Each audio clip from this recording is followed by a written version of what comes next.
Bonjour les amis et bienvenue sur ma chaîne vidéo YouTube, chaîne consacrée à l'investissement financier et immobilier.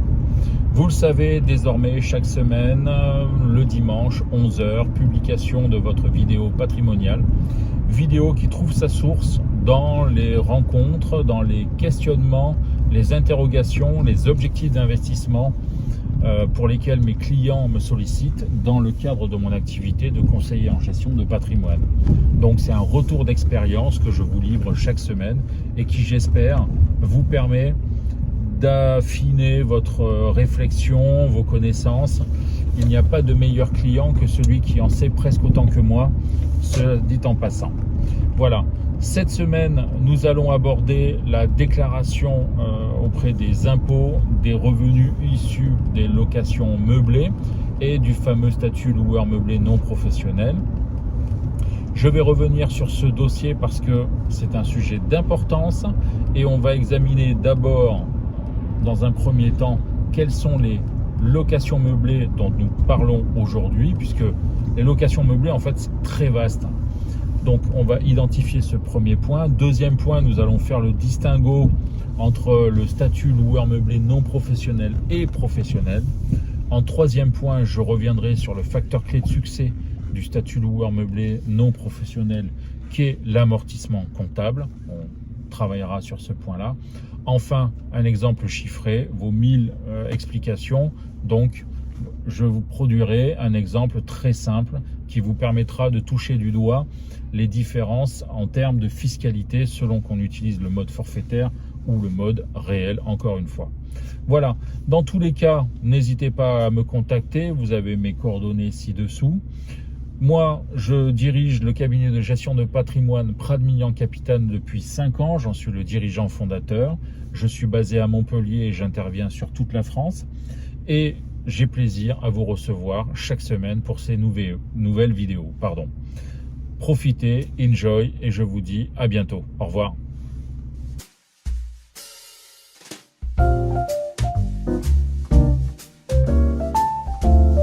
Pour commencer, on va définir les locations meublées qui nous intéressent dans cette vidéo.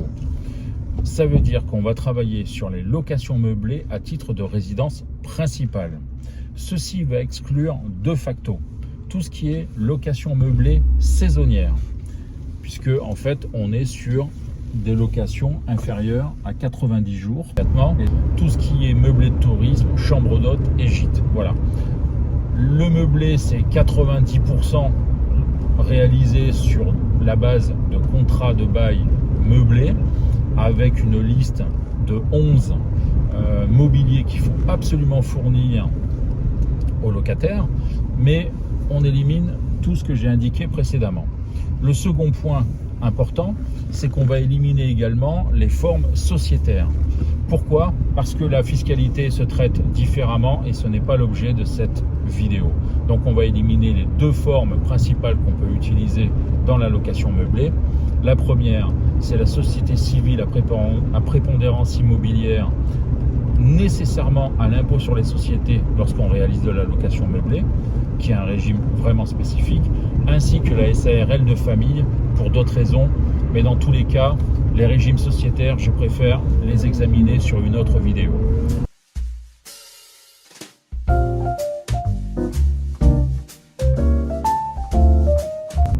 Alors maintenant que nous avons défini quel type de location meublée nous allions cibler, qui correspond à l'essentiel des investisseurs immobiliers, ne nous trompons pas, on va revenir sur une alternative en fait qui dans les faits n'existe pas, c'est-à-dire le risque pour certains de basculer du statut loueur meublé non professionnel vers le statut loueur meublé professionnel. Le principal risque qu'on identifie, moins que certains confrères identifient, concerne le paiement de cotisations sociales qui viennent aggraver le compte de résultat finalement. Plus de charges, donc moins de rentabilité. Bon, c'est partiellement vrai, mais ce n'est pas l'objet de cette vidéo. En revanche, dans quelles conditions on peut passer du statut loueur meublé non professionnel vers celui du professionnel? Alors, il y a deux conditions.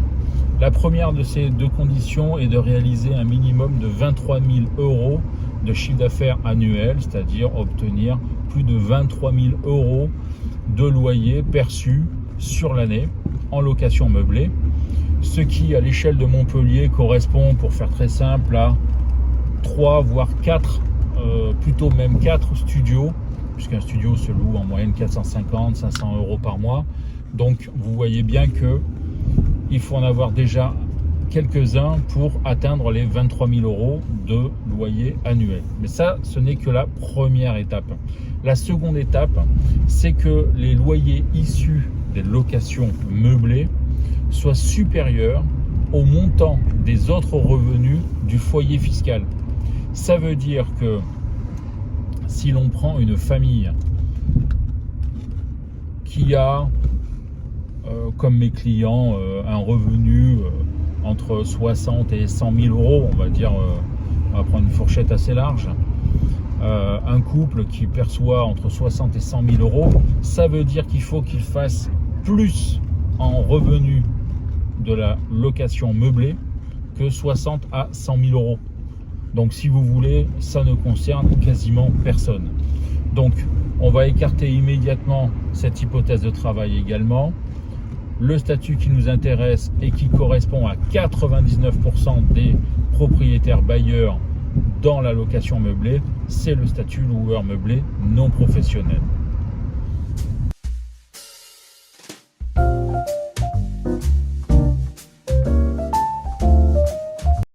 Alors venons au cœur du bénéfice du statut loueur meublé non professionnel en mode réel, c'est de pouvoir passer un amortissement. Alors, qu'est-ce qu'un amortissement? L'amortissement, d'un point de vue comptable, c'est la valorisation de la dépréciation d'un bien. C'est-à-dire qu'on va passer en charge une dépréciation annuelle du bien mobilier ou immobilier. On va prendre un exemple très simple. Prenons le cas d'une cuisine dans laquelle on a installé dans un studio. On a investi dans une cuisine dernier cri qui a coûté 10 000 euros. Cette cuisine va peu à peu s'user. Il va y avoir une vétusté qui va s'appliquer naturellement à ce meuble. Et on va estimer que une cuisine a une durée de vie d'environ 10 ans. Qu'au bout de 10 ans, il faudra la changer parce qu'elle est trop vieille, parce qu'elle est démodée, parce qu'elle elle ne correspond plus au goût du jour. Ça veut dire que chaque année, on va pouvoir défalquer 10% de la valeur de ce bien du résultat comptable. La particularité du statut loueur meublé non professionnel, c'est que cette dépréciation, cette valorisation de cette dépréciation s'applique à la fois sur les biens meubles, la cuisine, la literie, bref, l'ensemble des meubles qui doivent être fournis pour réaliser de la location meublée, mais également sur l'immobilier. Je vous épargne les calculs d'apothicaire, mais globalement,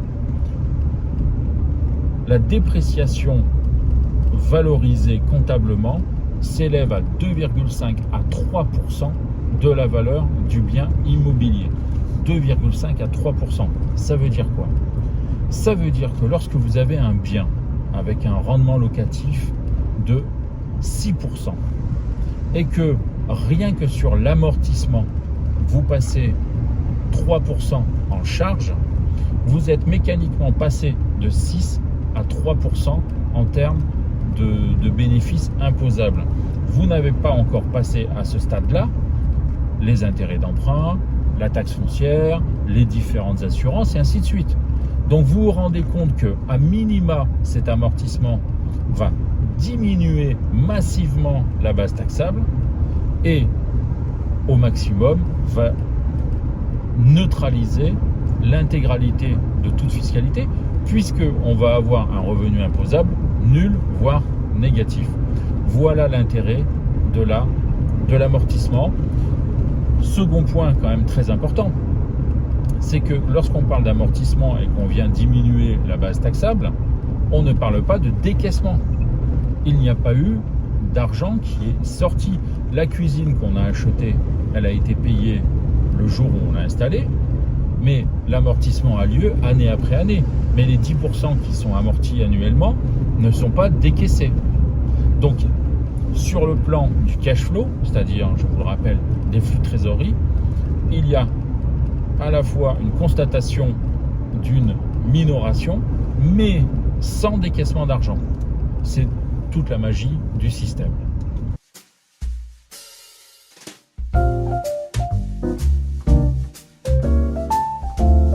Alors, faut-il déclarer vos revenus de location meublée selon le régime forfaitaire, ce qu'on appelle le micro-BIC, ou bien au réel?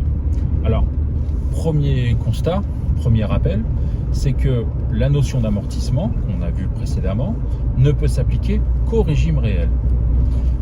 On va réaliser un calcul très simple, il n'y a rien de mieux pour décider quelle est l'option la plus intéressante. Prenons un bien qui a une valeur globale immobilier plus mobilier de 200 000 euros à Montpellier, rendement locatif 5%, soit 10 000 euros par an. Première hypothèse, on travaille au régime forfaitaire, c'est-à-dire qu'on va appliquer un abattement de 50%.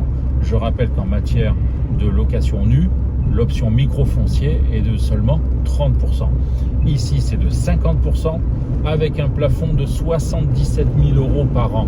Donc, c'est relativement large.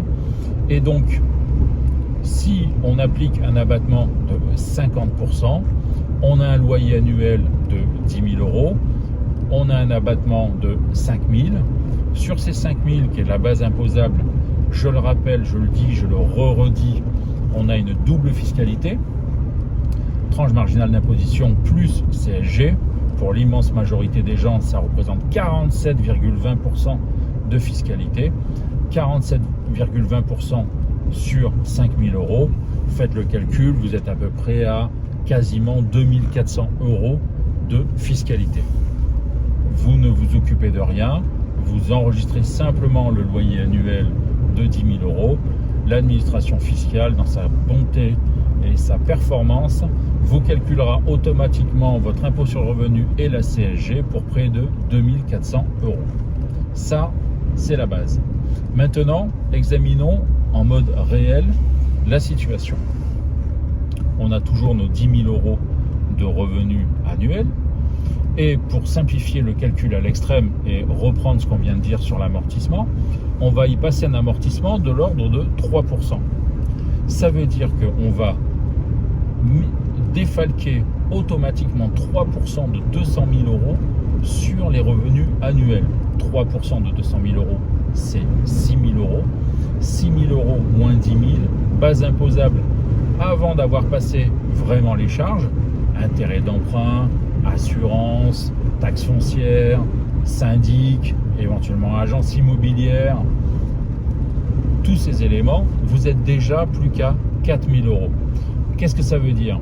Ça veut dire que l'amortissement en lui-même, dans l'immense majorité des cas, a un effet supérieur au montant de l'abattement forfaitaire que propose l'administration fiscale. Premier point. Deuxième point, ça veut dire que avant même d'avoir passé toutes les charges, on sait très bien qu'on va diminuer massivement ou à défaut, voire carrément, annuler toute fiscalité. Et oui, parce que sur 200 000 euros, quand on va passer les intérêts d'emprunt, 4, 5, 6 000 euros,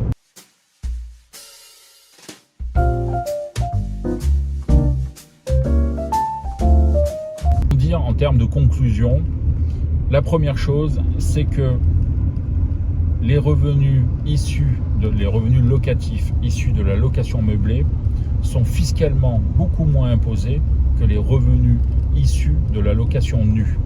Les plafonds, ne serait-ce qu'en mode forfaitaire, sont de 15 000 euros sur les revenus fonciers contre 77 000 euros pour les revenus meublés. L'abattement est seulement de 30 points d'un côté contre 50 en revenus meublés. Donc, si vous voulez, sur les revenus fonciers, il faut préférer, dans l'immense majorité des cas, le réel à l'option forfaitaire. Mais en termes de location, mieux vaut opter pour une location meublée qu'une location nue. Et dans le cadre de cette location meublée, bien évidemment, en haut de la pyramide en matière d'optimisation fiscale, nous avons l'option réelle. Donc ça, c'est vraiment à retenir. Vraiment, si vous ne le réalisez pas aujourd'hui, envisagez les options. Faites appel à votre conseiller en gestion de patrimoine favori et le cas échéant, appelez-moi, je vous ferai les calculs. Vous allez voir que le bénéfice, il est colossal. Encore une fois, tout à l'heure, sur 10 000 euros, on a démontré qu'on aurait une fiscalité de 2400.